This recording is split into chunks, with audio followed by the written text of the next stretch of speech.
This is Family Like the Ghost, and we're live on the air with Lara Buelow for the first time. Welcome to the Family Like the Ghost podcast. How you doing tonight? I'm doing great. Thanks so much for having me. Want to let people know that we are a featured podcast on the Newsly Network. If you never checked that out, you can use our coupon code GHOST to try it out for 30 days for free. We will be on Newsly later tonight with an audio only version of the podcast. And we also have your URL up there, and people will be able to click on that. So you won't have to remember it, but we do have your URL. There'll be click through as soon as we're published on all the platforms the way you can view or watch or listen to a podcast. So other than that, I wanted to welcome you to the podcast. And then we do have a question we always ask all of our guests. The first two questions is what motivates you and why do you do what you do? Oh, great questions. What motivates me? Sunshine. Love when it's sunny outside. And then, I think like the abundance and mysteries of the world, like just thinking about all the crazy things that exist, like just really inspire me to like get out of bed and learn something new or like talk to somebody new. So, which leads straight into like why I do what I do, which is I'm a career transition coach and I love connecting with people deeply about what's happening in their life and their career and help them, live with more purpose, passion, impact, right? And really help their work for them. So that's me. And that's what we'll be talking about, asking what's next for your career and maybe how you can frame that and tell your story of how you got into doing being a professional life designer, career transition coach, and maybe tell your story that brought you to this point. Okay, great. Yes, I like drank the self-help Kool-Aid from a very young age. I grew up in the Bay Area of California, and the other Kool-Aid that I drank was the love what you do. So I really became obsessed with this idea of like finding a job that I love. And instead of finding that pretty early on in life, it took me many, many years and I bounced around through colleges and a wide variety of careers that I really hated. And so over time, as I was beginning to unearth the two things that I really love the most, which are art, like painting and things like that, and coaching, it took me a while to get there. So I was doing all of these like personal and professional development programs. And then as I started getting more and more into the coaching content, people started coming to me asking me how I had made the career transitions that I had made. And I just, I love hearing people's stories. I wonder, like, I'm always like, ooh, podcasts, like so fun to tell my story, but it's also, like I'm like, oh, maybe I'll start my own podcast someday because I think that this is such a great format for connecting with folks. And so that's like what I bring to my coaching is like just really getting into it, really love having one-to-one conversations with people and working with them on what they're struggling in their work. And so that all came to me through like being an artist and then being a coach and like managing a CrossFit gym and just trying on all these different things to see what fit best. Yeah, it's very hard sometimes because there's a lot of expectations. I think a lot of times people live for other people's expectations or what the people they're trying to satisfy what people think they who they should be Oh, rather than be absolutely. rather than trying to be who they really actualize, who they are. And a lot of times you come to this kind of critical mass where like other people's expectations and all these things you've been kind of fed or beliefs, but you thought were truths, but they're not. And then you realize like, hey, I'm not happy where I am. And you finally gain like the courage to say, well, maybe I should change that. And a lot of times, Yeah. like being an artist, we have this idea like the looking glass self from the romantic poets where I'm a singer songwriter producer, so I like to kind of dive deep and look at like people, and then either I tell a story about a person I saw on the street or something I witnessed or something internal, and you try to tell that like any author would, and it uncovers things, and it starts to get at the vulnerability, like your vulnerability, other people's vulnerabilities, and be able to express that. And a lot of people have a hard time with that kind of vulnerability and being real with it and understanding like, are you listening to your soul? Are you listening to your body? Are you listening to your heart? So maybe you can talk about how did you find that it seems like it took up some time, but are there, like, I guess there's steps that you could help other people with as a life designer to maybe get there quicker? Yeah, you're probably gonna have to ask me the question again because you just hit so many nails on the head, right? Like, I feel like artists really tap into that piece of themselves, that piece of their soul and that vulnerability that feels like it needs to come out and be expressed, right? Otherwise we like wither and die, right? And so, whether it's privately and in the privacy of your own home and you're creating stuff, or if you're like out there on the stage showing your work, right? I think that just creating the work itself is just so therapeutic and essential to staying true to who you are through your creative expression, right? And like, you mentioned vulnerability multiple times. I imagine through your music, your podcast, your producing that you've been able to like meet a lot of people and like draw that out of them and that they're very much drawn to you because of that. So now I'm like trying to think of what your question was again. Well, I think it's like the process, because I think a lot of people take a lot of time to get to the point where they actually want to self-actualize, and they don't really know how to. They know they need to make a change, Yes. and they kind of got to the critical mass moment, or but how can you get somebody to be thoughtful and actually successful at Yeah. making that type of structural change in the. Yeah, absolutely. You're so right. I mean, I'm very, very privileged in so many different ways. And like one of those ways is that, my parents and my mom specifically was always very supportive of the art that I was making, right? And like that my parents, I think that a lot of young children are told like, oh, you can do anything, right? Like go love what you Mhm. do and you can be anything. And then the minute you start like getting through college, it's kind of like, oh, or even before that, some people are like, "You can't go to college for art. Are you crazy?"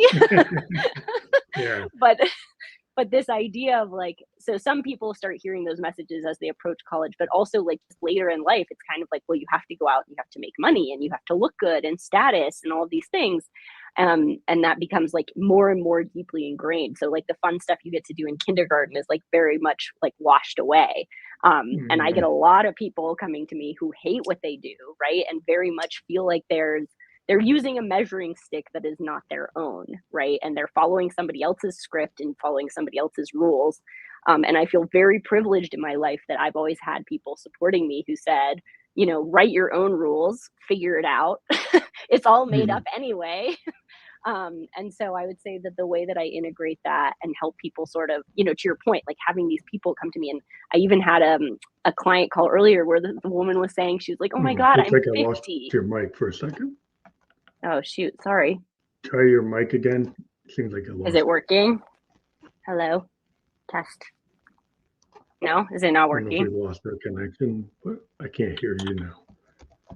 Oh, I can still hear you. Is it working? Try to reboot, but go to your What about settings and now? see if you lost your connection. You maybe go to Okay. settings, go to audio, and see if it lost the mic.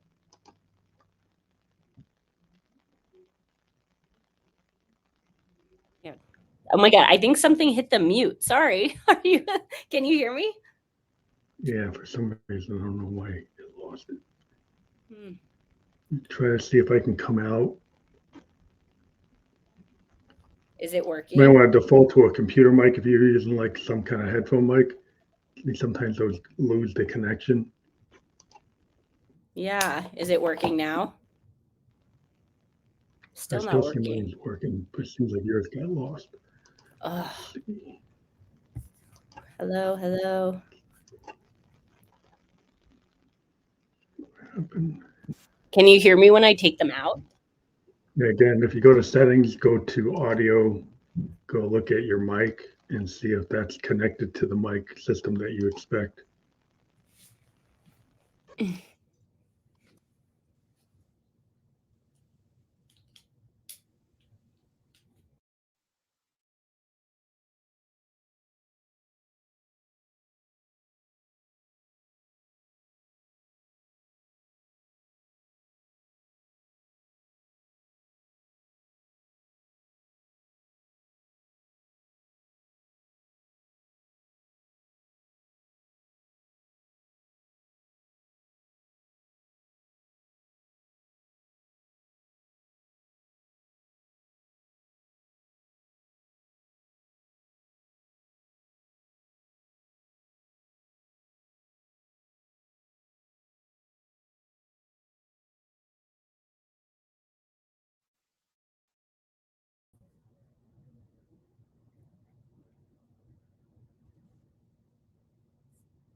Oh, now I can't hear you.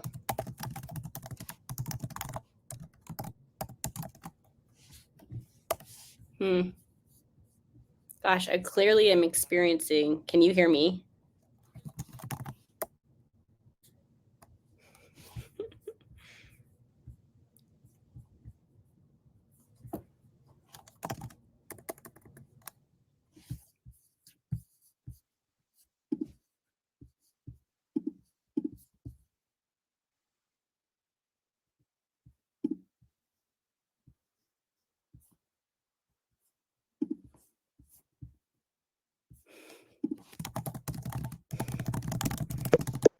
Oh, now I can hear you.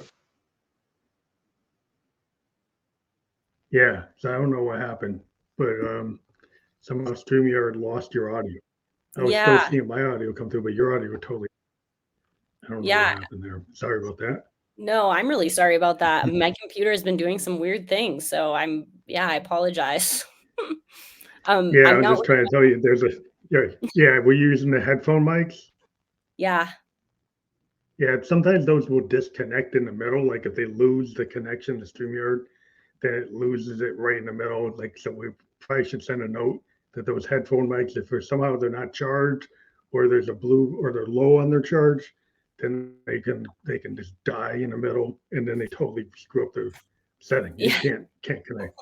But Doesn't. sorry about that. So we're back and we can hear you. So we'll try to get back to the thought we were on.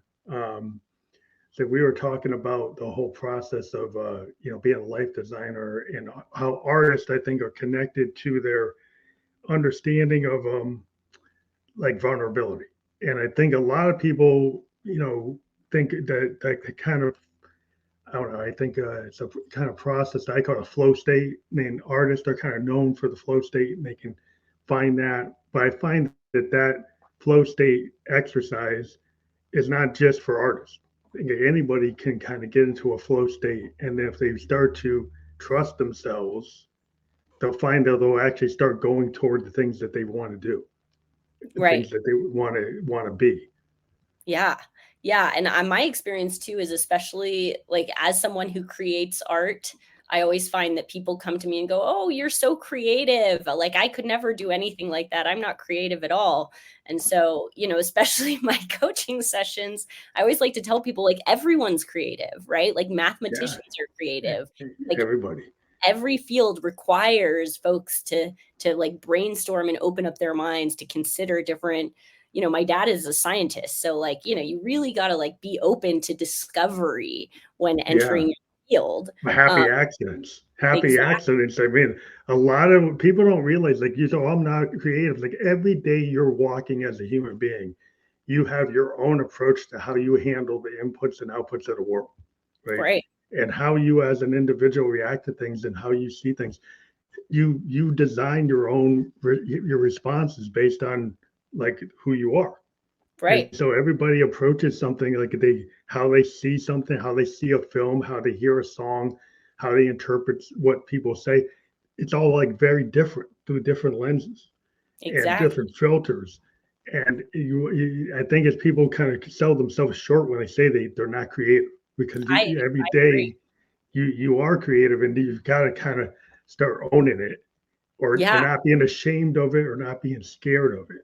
Well, and I feel like society can kind of beat it out of you. So part of the coaching process, in my coaching process anyway, is very much about like reconnecting people to who they actually are, right? Before they started wearing the different masks and paying attention to other people's ideas of what success is, right? And really allowing people to like play and experiment and peel back the layers of themselves to get back to like what makes them feel good, what makes them feel alive, what gets them into that flow state, right? And like really reconnect to like what makes you feel good in a moment and how that energizes you, and you can take that energy to inspire different parts of your life for your work.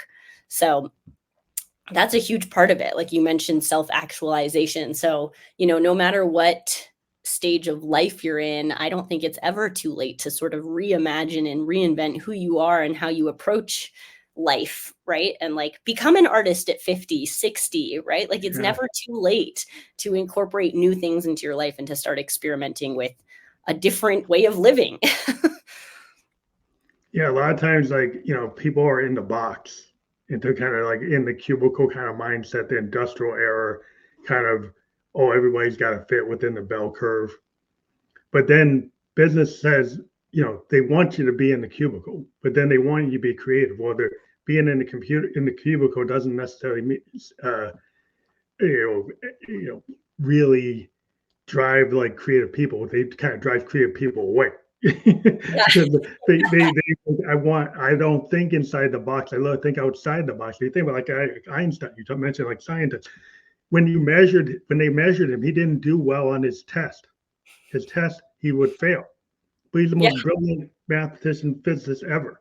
And that shows you sometimes the things you're measuring with people totally are wrong. The wrong way of measuring whether or not somebody's actually going to be successful. Sometimes all these standardized assessments actually miss a lot of traits of people companies and businesses actually need, but they're Right. looking at the wrong people. They're Right. looking at Yeah. the wrong thing because they don't value that type of creativity, and it's hard to measure. And Yes. so it's like sometimes you have to find your own way. And like the Great Resignation, kind of people start saying, like, you know what? I do want to open that shop on Etsy. I do want to go try, my work in the gallery. I do want to go, try this theater thing and do it, or try something that I didn't think I could do, Yeah. and move to a totally different direction. And it's kind of like what your heart's telling you, your soul's telling you, like, yeah, you need to get out of the box. Yeah. Yeah, you definitely have to get out of the box. And like, I mean, like write your own rules and then stand by them. I always think with like the Great Resignation too, it really showed us what was possible. And I'm just so disappointed that all these companies are trying to force people back into these work structures that, people don't want to go back to. And I'm like, don't do it. Yeah. Revolt. It's the Yeah, because revolution. they kind of forgot. It's like you might own this building, and Right. you want to put people back in the building because you own the building, but you were able to get people to do the work without being in that building, Yeah. and now you want to get back to that. Oh, you got to put them back in a box. Didn't you? You didn't learn anything. It's like the Yeah. problem. Sometimes it's like some of the people like in management, they don't seem to learn the lesson. They want to go back because they tend to be kind of conservative thinkers. They don't want to be, bottom line thinkers, and like it takes risks. You Yeah. have to be a risk taker to be that entrepreneur that Yeah. comes out Exactly. and creates the business, and then you get these guys that after the Henry Ford created the business, and then you have these bean counters run the business, Mm-hmm. and then the Mm-hmm. passion kind of goes out of the business, and you have to get the people to bring the passion back. So you got if you get into the 70s, the mid 70s is kind of like the stagnation. Mm. Like in Detroit, of like design, it became like really like, oh, what is this? All these green refrigerators, yellow refrigerators, like really boring cars. And you had all these brilliant designs in the 50s, even the beginning. And like what happened to all the great design? Well, all these actuaries and bean counters came in and said, well, this is what we got to do. And then there was no passion. And then now your passion is coming back, and then you're like, oh, people want individuality. They want to be Yeah. able to stand out. They want to have something that makes them feel connected. And it's sometimes it's not just the low cost. Sometimes it's like they're willing to pay more for something that is more connected to them. Yes. Yeah, absolutely. And I'm thinking a lot about what you were saying about like the growth and not being able to measure certain things, and there's this great book by Dr. Dweck or something. I forget her name, but she wrote the book Mindset, and she talks a lot about measuring growth mindset in people, which is reminding me of the book Grit, and talking about how do we measure those things and why are we not measuring them? Why are we not teaching those things more? Right. Because to your point, like kind of fitting people into these little boxes and like trying to get them to follow all these rules instead of teaching them to be true individual thinkers and have the resilience and the grit to keep pushing and like build these new systems. So I feel like there's just this huge push pull between those two things, right? The old and the new, and this like really getting out of the box and creating the individuality in these certain like products even. But also it's a mindset and like a way of Yeah. building connection. So and I try to incorporate that into my coaching as, as much as I can by using different like design tools and exercises to get people to really think about, what's important to them and what does that look like out in the real world. A lot of times we've been told to, if we have the comparison trap, you're trying to kind of, match the Joneses. Yes. Like, where match the person who gets 1 million views. Well, that person gets 1 million views because they're running a cat video, and the cat video is using the 30-second song that everybody's already using. So if you go do that, you get 1 million views, but it's something that everybody's already seen, everybody's already done. Is that really something that you really want to do? Is it really you? Or you're just trying to clone something to get on the train? Yeah. And it's harder to be that individual that tries and maybe has missteps or steps on the road on the ladder to get where you go. There's an example with a songwriter. Like, I could have 100 demos of something that never makes it to the public, but I'm running through like all these iterations to get to where I need to be. Like, well, just because I did 50 demos and I didn't really feel it doesn't mean I failed. It's just I didn't actually hear it yet. I didn't hear where I want to go. And so you don't necessarily stop. But a lot of people like stop if they don't get that immediate instant gratification. Yeah. Staying committed is a lot of work. I think that's something that, again, is part of that like modern push pull too, right? Like with the internet and social media, we're so used to getting those immediate hits, right? And feeling really good about it and getting excited, but it's very shallow and like unsustainable, right? Versus like the things that really matter in our lives take a lot of time, energy, commitment, effort, right? Every relationship you have in your life is going to take time and effort because eventually you're going to get to a sticky point, right? So your career is going to take time and effort. My dad always says that like if you hate your job 40% of the time and love it 60% of the time, like you're already winning like the life lottery, right? I mean, and she might have even said it the other way around where it's like you can hate it 60% of the time because like work always has something that you're not going to like, even in the creative field, right? Like there's stuff you're not going to like about it, and that's called work. It's the work. You got to show up to get to the gig. You might hate being on the bus, hate being on the train. You might hate being in the studio. You just want to play on the stage, but you have to be in that kind of, I'm in my bedroom studio and I spend a lot of time in the bedroom studio coming up with the thing, right? And then you really want to be on that stage where it takes a lot of work to come up with the art. Yeah. Right. And so the art, like I love to come up with the art and I love to be on stage, but I understand it's like it's all part of the same thing. And then there's marketing, and the marketing part is probably the hard part I don't like, because that's the part is like I don't want to get into that, but it's like you got to get into it. So like there's always a piece of something that's not preferable, but it's like something necessary. Right. So like how can it work? Yeah, it's hard. It's like life isn't always like that 10 step and I'm gonna be done. It's like you have to be able to do that for the next till you're done, till you're not here, right? Like if you want to be able, Well, people get they get a diet and they say, well, I can do that and get through it, and it's like, well, then it's not sustainable. It's like if you can do that for 6 months, but you got to do that for the next 30 years.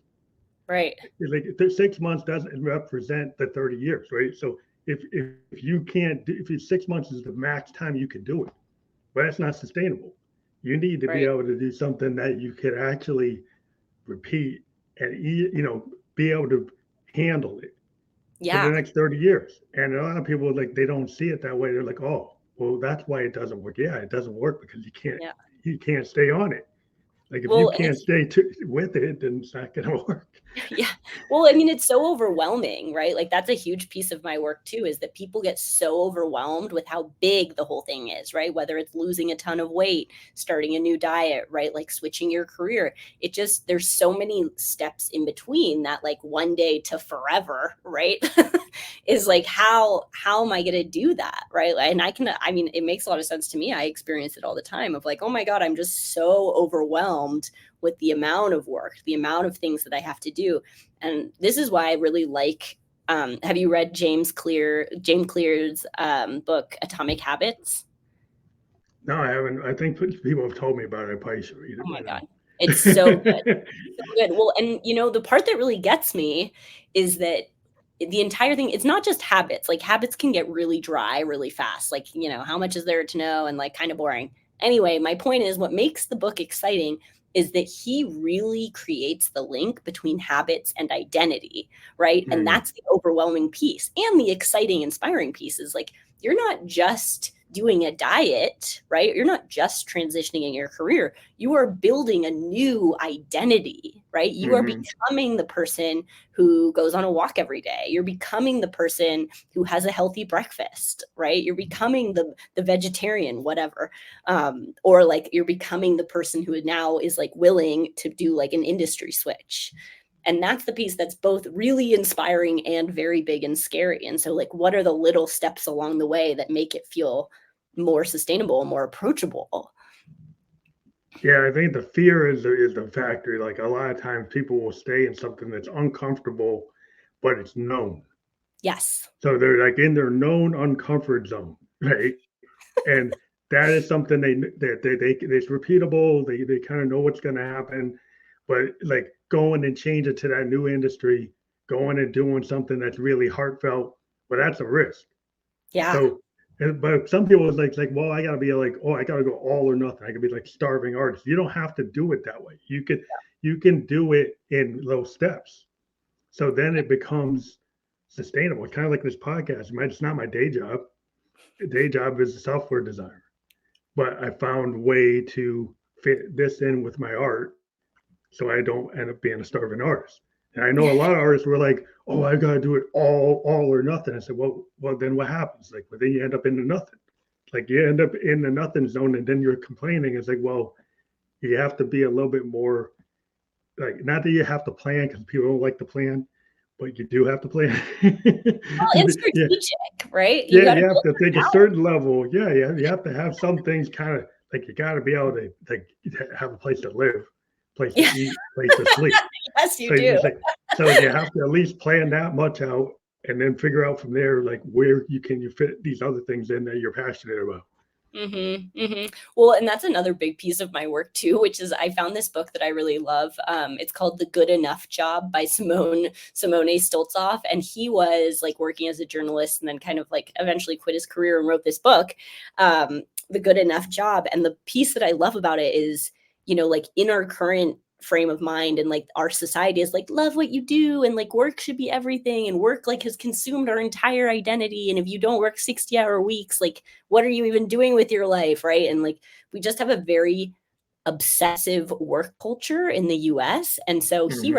he writes about how like, work is work. Like work should be feeding your life, not the other way around. Yeah. Well, Right? people Like, become the job. Like if you like, I become the actuary. So yeah, I'm spending 80 hours doing actuary. I can't do. I like to play piano when I was 12, and now I can't play it. I right. like to go do tennis, but now I can't do it because I'm paid 80 hours being an actuary. Yeah, Is that really what you want to be? And right. you And find out you really don't want to do yeah. that 80 Well, hours. and the word is like, hello, boundaries, right? Like work is not everything. Like work should fund your artwork. Work should fund your fitness, right? Like work should allow you to create a healthy lifestyle. I know America is like really hurting with that right now. We won't get into healthcare and all these other Yeah, things, but like ideally, you should have a job that, hopefully you like it and it's good, but and like not everybody's going to be obsessed and passionate about what they do, right? Sometimes your work yeah, is comfortable and gives you a really good, like an honest paycheck, and it funds the yeah. rest of your life and you do cool stuff on the side. Like, I don't know, but not everybody has to be so obsessed with their life that it like takes over everything, right? Yeah, I mean, I have a friend who's an attorney, and he spent all his time being an attorney. Now he's like, in his, I'm 56, he's 57, and now he's like, well, you know what? I really don't like being an attorney. Send him to me. It's like I want to play my Les Paul all day. I want to go read poetry. I want to go to coffee shops, but now I have all these responsibilities, all of this stuff. So, well, it doesn't have to be all or nothing. Right. It's like, look what I'm doing. It's like he was like with me back in the basement when we were 12, 14 years old playing in a garage band. Yeah, nice. And he kind of went off to get his law degree, and he still plays guitar, but he didn't find a way to fit it in enough to really make him feel good. But he always feels like he's not able to spend enough time doing his art. And I said, well, you got to create your boundary, like you're Yeah. saying. It's like you have to create the work-life boundary, right? Like this is what I'm willing to do. This is what I need to have a baseline. And then you've got to be able to be, you know, kind of clear about that with people. Because people will try to push you to go Oh, beyond your boundary, and that's not necessarily in your interest. It's like in their interest. yeah. So you Yeah. got to figure out how to balance that. Right. I mean, and that's part of the creative process of being like, you're only gonna, you gotta fight for it, like people aren't gonna give you that. You gotta take it. Like that is, if you have like a creative project inside of you that needs to come out, you're gonna have to fight for it. Right. And like the world and the universe are gonna challenge your motivation to do it by putting a bunch of obstacles in the way. Right. Because if you don't really want to do it, that's okay too.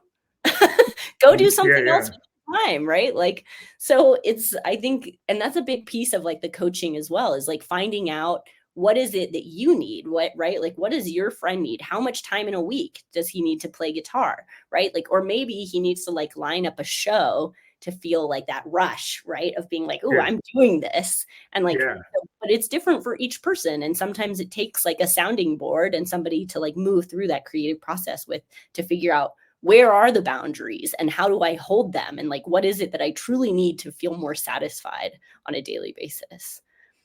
Yeah, because that kind of goes with, I work remotely and I used to be a road warrior on the plane, Sunday to Thursday, come home and then back on the road. Oh. And I decided like, you know what? I don't want to do that. And because of what I do, I can do it remote. And so if I do it remote, I cut out all of that Uber time, all that plane time, all that hotel time. Now I have time to do what we're doing right now. I carved out the time, and people say, well, how can you do that? I said, well, you just put your foot down and say, I'm a consultant. This is the hours I work. This is what I'm willing to do. And, set yourself up so that works, right? And then you have time to do your art or do your music or to do your photo, do whatever you want to do. But you have to kind of set that boundary. It's like setting a boundary. And I think deciding to set the boundary is probably hard because you've been doing something and it's hard to make that choice. And maybe you have to do a little baby steps to get to it. Mm-hmm. But, it's like you have to plan it out like anything. Yeah. Well, and taking it back to that identity piece, right? Like you have to build the identity of like, I'm the type of person who has a boundary and is willing to put my foot down, right? I mean, and I don't mean to make this sound easy for people. I want to tell people like, hey, this is really hard. Like you have to care a lot. Like I imagine you care a lot about this podcast and you're producing of music and all of these things, right? Like it should mean something to you. Your time on this earth is limited. So, everything that you want to put your time and energy into, like you should be willing to fight for it, right? You should fight for your time to rest. You should fight for your time to make art and like, take care of your body and all of these things. And that's really hard. I think that the internet kind of convinces us that it's just, like easy and you just kind of turn around and do it. But a lot of the times it's much more difficult for people. And it takes some more of that like mindset work to get to a place where they actually can hold the boundary. Well, mindset work is probably the hard thing because you get to people who say, well, that's foo-foo and this is that, but I'm a Buddhist, so I kind of in the foo-foo anyway. But but the idea, like a lot of us artists, we always like, I'm inspired by the muse. And people are like, what? It's like, well, yeah, I kind of channel things. And the heart of being like an artist, the heart of being like being a singer-songwriter or being a musician, part of the heart of the knowing that you can do it is being able to kind of cut that wall down and actually hear it, right? So you hear the inner and the outer. You can kind of channel. If I sit at my piano, I don't just sit there saying, well, what am I going to do? I kind of feel things. And some of it's like these like kind of like waking dreams, stuff that's in my subconscious, stuff that's I heard today, something that's in the back of my head. I heard a show tune, gets put into my thing kind of subconsciously. It's just being able to put that together. Some people have a wall and they've been told like I can't even do that at all. So they Yeah. stop themselves and they can't even do it. They look at it and say, I can't play the keys.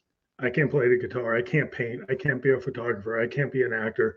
Because they just said can't. So you're never going to get there. Yeah. Yeah. I mean, a lot of negative self-talk. I mean, it takes a lot of work, right? Like I'm not immune to that. I've got my own like chatterbox brain going on. So, you know, it's like, that's another one of those things. It's just a daily practice of like giving yourself permission, right? And to like accept that new identity and to build it. It's a hard one. I mean, I feel like that's kind of the whole like meaning of life, really. Is to like go out and live your own life on your own terms and like figure out, who are you? Why are you here?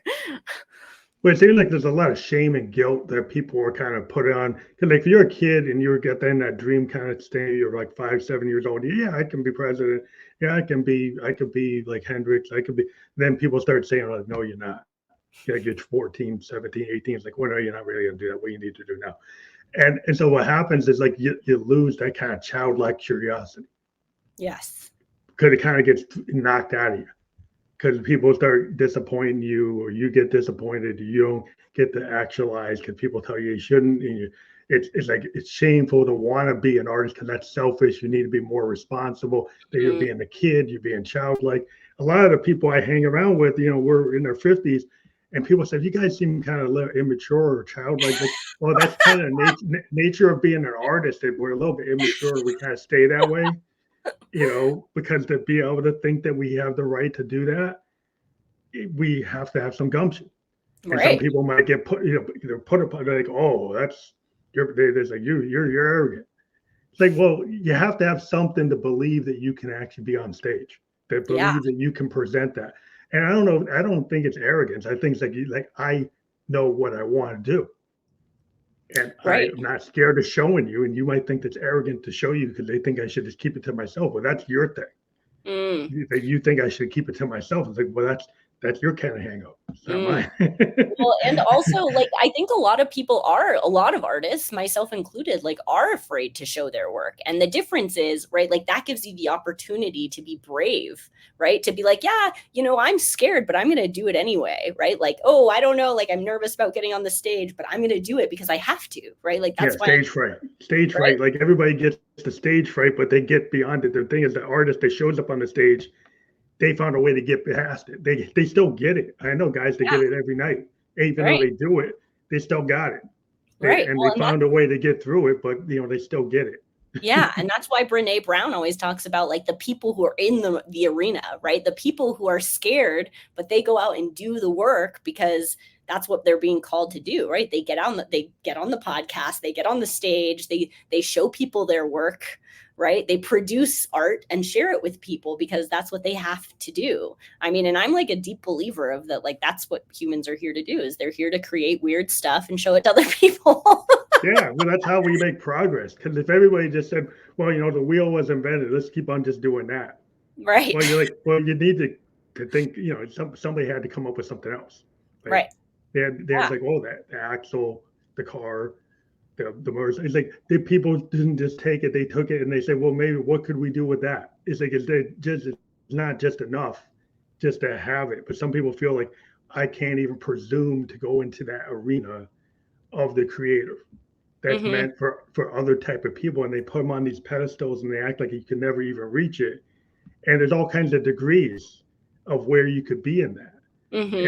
And I think there's having the permission. Yes.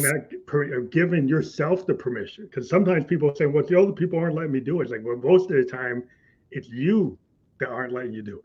Right. Well, and that's why creating art is like such a practice in like self-actualization and in self-compassion, right? Like you have to allow yourself to make mistakes and to like feel embarrassed or scared in order to share your work, or even maybe in this case, like to make it in the first place. So art is like such a great platform to allow people to tap into their creativity and kind of fumble through all of the insecurities, right? And the lack of permission to practice that like self-compassion of like, no, I'm worth it. I'm worth it to have the time to make like some little crafty thing and then like share it with a friend. right? So because Yeah. like what I'm hearing you talk about is say like, no, I'm like worth it. I'm worth the time and the attention to put my work out there. Because once you put something out there, it's like the law of attraction.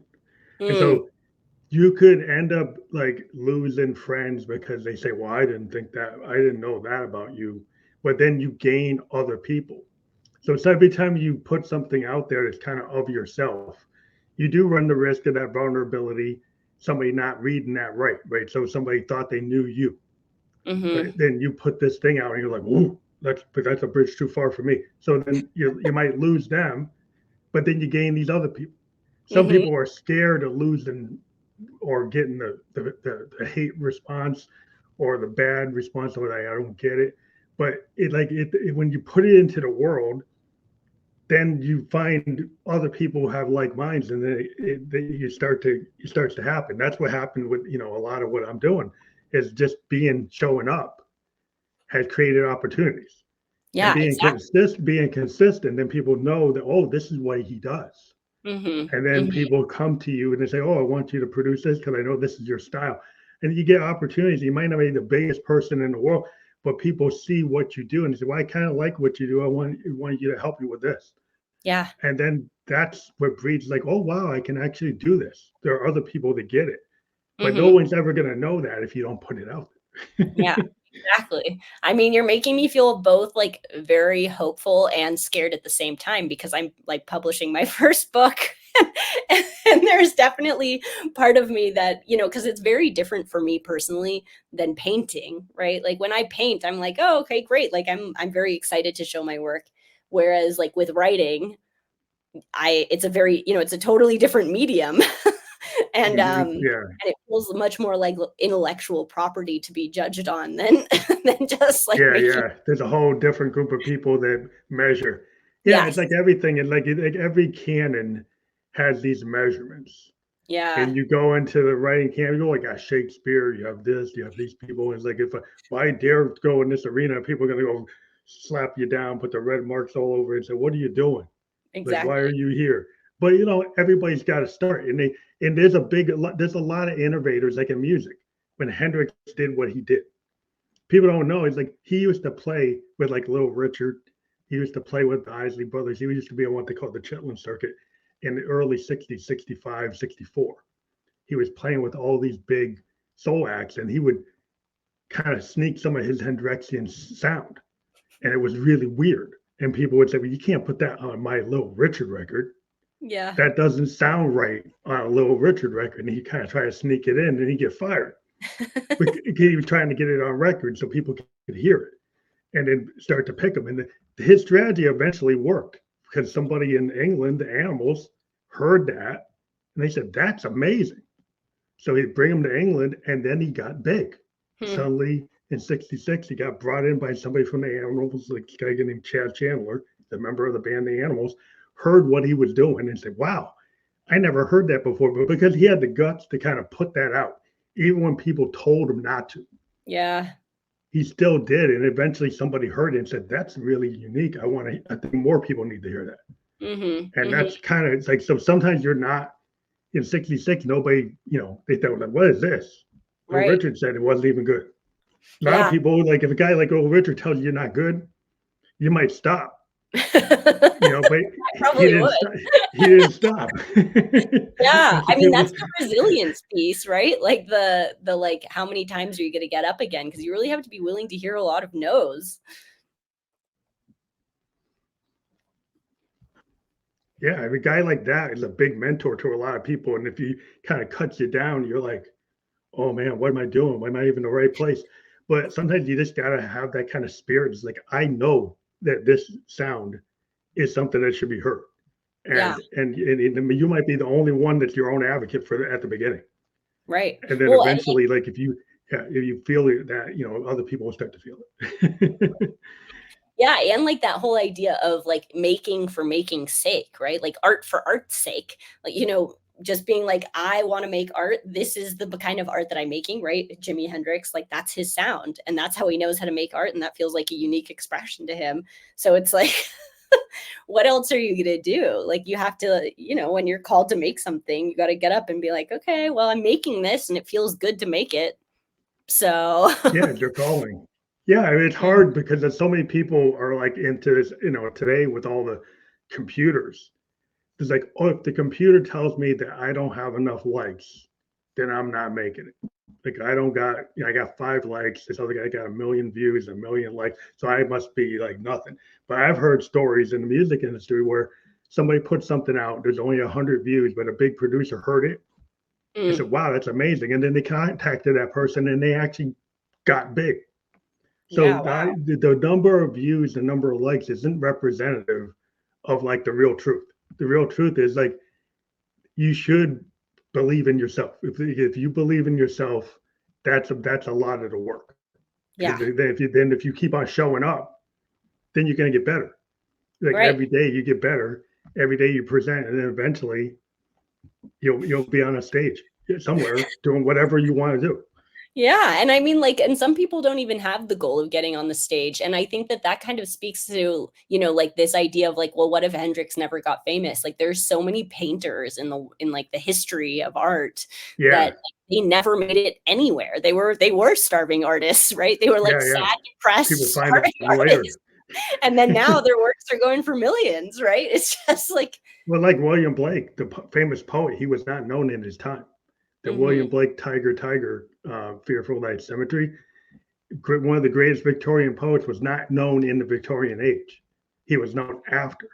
yeah. So and he had the gumption to actually take his poems and write them in acid metal plates, and then people found them in a barn. He was like, And I then he was wrote then and then because he had that idea, it's like it should be eternal because it's good. He thought it was good enough to do that, so it wasn't just a piece of paper. They found it and they said, "Wow, this stuff's amazing." And then he got known to be one of the greatest Victorian poets. But out of his time, in his time, he wasn't known. So that kind of tells you, like, put it down, because like even future generations might benefit from what you're saying. Right. So it doesn't always have to be sequential on your timeline. Because And we're human beings, we want to be, known in our time, but it doesn't always work out. we do, especially in the age of social media. I mean, again, like I can even see it in myself. I think social media, like it really messes with my brain. So I imagine it messes with other people's brains in the sense of like, it can be kind of a measurement of like, why are you doing the work, right? Because if you're doing the work for the likes, then, maybe sit with that for a minute because that shouldn't really be the truest motivation for why you're doing the work, right? Like, Yeah. Where's the impact? Where's the value? How are you helping people or the world like grow and expand versus just like whatever the algorithm wants? Because there's a lot of things that people. Yeah, there's a lot of times where like there are people who do things in the arts and then people find it like later.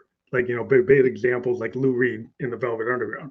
Everybody that heard them ended up being like a producer. They were not commercially successful from like 66 to 70. But the people that heard them were producers like David Bowie. David Bowie heard the early Velvet stuff. He thought it was great. He incorporated it in his sound, in the way that he presented himself. And then later he worked with Lou Reed and they put out Walk on the Wild Side. Then Lou Reed blew up because somebody that was inspired by him, Bowie, actually produced that record. And then Lou Reed got the recognition that he hadn't been getting. Yeah. Because a fan actually recognized him because he put it out there. Yeah, I mean, creative collaboration is key, right? Like nobody does anything alone. Like you gotta have friends, you gotta have your network, you gotta have your support community, your fans, right? Like nobody does anything in a vacuum. Like the creative collaboration and those partnerships can be game changers. Yeah, that's what I'm saying. It's like he wasn't, that wasn't a commercially successful record, but somehow Bowie got one of those records from '66 of the Velvets and heard Lou Reed and thought it was like the best thing he ever heard. Yeah. So like great. Again, it's like just because you're not commercially successful, it depends on who heard you. If a guy like John Lennon or Bowie heard you, then sometimes you end up getting to work with them and you might not have been that big, but they found that you were important to them. And so that, so that's kind of like the law of attraction. And if you say, well, I'm not good enough, I'm not even going to put it out. Yeah. then you never even find out. Like, so sometimes, the way the world is, people find some nugget and it's like, wow, this chapter, what you said here, or this line you said here, or this way that you drew this line on a drawing, or something clicks with somebody. Somebody gets like a trigger and it's like, yeah, that's awesome. And then you start to get to the people around you, like a collective of other artists that start to recognize, wow, you're onto something here. Right. And then you word of mouth. Yeah. Well, and what you're saying like makes me think of just this idea that like maybe a healthier, smaller scale way of thinking about impact is like, and I ask myself this question a lot, is okay, if I'm feeling overwhelmed, like if putting my work out into the world, whether it's a painting or this book that I'm writing, like whatever it is, an Instagram post, a newsletter, if putting this out in the world might help one person, should I do it? Right? Like, should I share this? If I could just touch one other person and connect with them and help them through whatever I'm sharing, then maybe I should, right? Like if one person hears this podcast, like how will that impact their life? So. Yeah, I think that's the thing is that people are always looking for the big number. Like in the podcast world, most podcasts fail after 12 episodes if people don't hit the metrics that they were looking for. I've been doing this since 2016, and this episode is actually at like 1078. Like we're number 1078. So if I had, after first 12 episodes, I probably didn't know what I was doing, and I just kept on doing it, And so, but over time, you get better. It's kind of like showing up. You do something 1,000 times, you get that muscle memory. And so I found a way to connect with an audience and over time, but it wasn't something that happened overnight. Or since 2016. You just do it because like I didn't really care about the naysayers at the time. I was just going to do it until I felt I got a groove. And once I got the groove, I don't know which episode I felt like I got the groove on, if it was number 100 or 200 or whatever. But like once I feel, it's like kind of like I'm a musician. Like I said, we write tons of songs that nobody hears. I kind of treat it like that. It's like I'm going to keep on working on it like a demo. Yeah. And if I take that same effort, I know I can do it. And so this idea is like is practice makes perfect. Showing up is a lot of it. And if you can do that, then you'll find that things don't happen necessarily overnight, but you can, if you feel good about what you're doing. Like you don't do this if you don't feel good about it. Like you keep on doing it because you're just like, what? Diminishing returns. Yeah. Well, and a part of it too, I always think is like part of the reason to keep going even when it gets hard is that there's something incredibly satisfying about having a body of work down the road, right? Like all of a sudden you have such a large volume that you can edit that like grouping into something that like is really very cohesive, right? All of a sudden you have an album, you have a book, you have like a whole, body of work of your paintings. And I think that piece is just so rewarding, but it takes a lot of work to get there. But that is an impressive number of episodes. Yeah, it's just kind of like, with the backlog that a lot of artists have. I've run into tons of painters that go to their loft and it's like tons of paintings and like, well, how many of them are in galleries? Well, maybe like 2% of what's here. And like it's like, well, some of this stuff look like all of it could go to gallery, but I don't know. I'm not the gallery guy. But like, sometimes it's like you get amazed about what artists like hold back. And what I've been doing recently, I've been talking to a lot of people that because of the net, you can kind of put things out there in a big space, right? Yeah. And sometimes you don't know. Like a lot of artists I've talked to is like the thing they picked to put out isn't actually the thing that their fans would want. That people later find that the stuff they held back is what they really wanted. So sometimes you're not the best judge of your own stuff, and so that kind of tells you maybe you need to talk to other artists or other people to kind of help curate your work. Yeah, you got to get out there, get more input. I mean, yeah, we are in like a really special time in that sense of like the internet is making remote work possible, right? It's allowing artists from all over the world, little towns to big cities, to like provide a space for their work to get out to like so many people. You mentioned your friend who, the right person heard it, right? It only had like 10 likes or whatever, but the right person heard it and they ended up getting produced. Like that's always wild to me, the people who like they're in front of the right audience at the right time. Like that is a very special moment. Yeah, now that happens on the net. Well, people thought you had to be at the Whiskey A Go Go, or you had to be, at some famous club, like in New York or something. It's like now if you actually show up, there are situations where you don't know who's listening to you or who's looking at your stuff, and sometimes people are anonymously out there checking things out, and Yeah. and people get connected, and it's really interesting how that happens. But it's just so it's always kind of a lesson learned that you should kind of not be as critical of yourself as you are. A lot of people are kind of down on themselves, and try to be less down on yourself. That's right.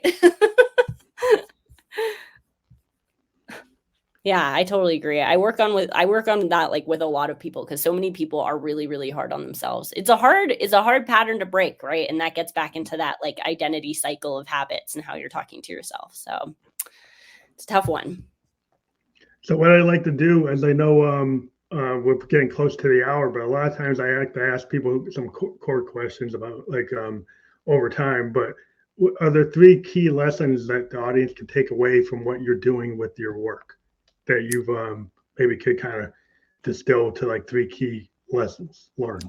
Okay, let me see. Let me see if I can do this. 3 key lessons. I'd say mindset is everything, right? So really working on that mindset and being nice to yourself would be my first one. Number 2, get support. Nobody does anything alone. So whether it's your mom, your cat, your friend, whoever, a coach, right? Like find a support system in becoming the person that you want to be and doing the things that you want to do. So mindset, support, and I guess the third one I'll say is like, stay curious. Like just keep asking questions, never stop learning. Those are great things. I think a lot of times I like to hear the wisdom of my guests to get them on the spot to kind of put that out. But I think what you just said is very important because that's very helpful to, I think, a lot of people in the audience when they hear, what people have to say. And so that's why I like to give this platform to people. But again, we do have your link out there that everybody can click, and maybe you can tell people what happens if they click on your link. So on this particular link, this takes you straight to my website to book a time to talk. Like I offer free clarity sessions where we get together for an hour and you basically just get to like tell me your whole life story and or just a little bit about the career transition that you're looking for. But basically anybody can sign up for that call, and I'm going to recommend resources and help you figure out exactly what the next step is for you for after we get off the call. And I always recommend like a bunch of free resources to people to help them on their journey. So that's what this particular link is. And the one that I really want to highlight is the one for my book that's coming out, Mostly Unanswerable Questions, which is also a tab on my website. And you can sign up for the book launch team there, and it is coming soon. It is not published yet, but it is coming soon. And I'm very excited because it allows you to kind of like take everything we've covered in this podcast and then like apply it to yourself and kind of coach yourself to the next best thing. Well, that's great. So everybody can get to that kind of like your website. You'll be able to get to that other link for your book, which will be out soon. Yep. So that's always cool. And we would like to have people come back on our show when they have something important to show. So in the future, like when your book release, if you want to come do a book release show. I would love to. That'd be fantastic. Yeah, because we did have our technical little difficulty, so I'll give you another show. Great. But thank you again for being a guest on the Family Like the Ghost podcast. It's always awesome to talk to people. We appreciate you taking the time to talk to us today. And again, people will be able to check this out on all the platforms that podcasts can be listened to or watched. And so thank you again for being on the show tonight. Thank you so much for having me. Really honored to be here. Thank you. Have a good night.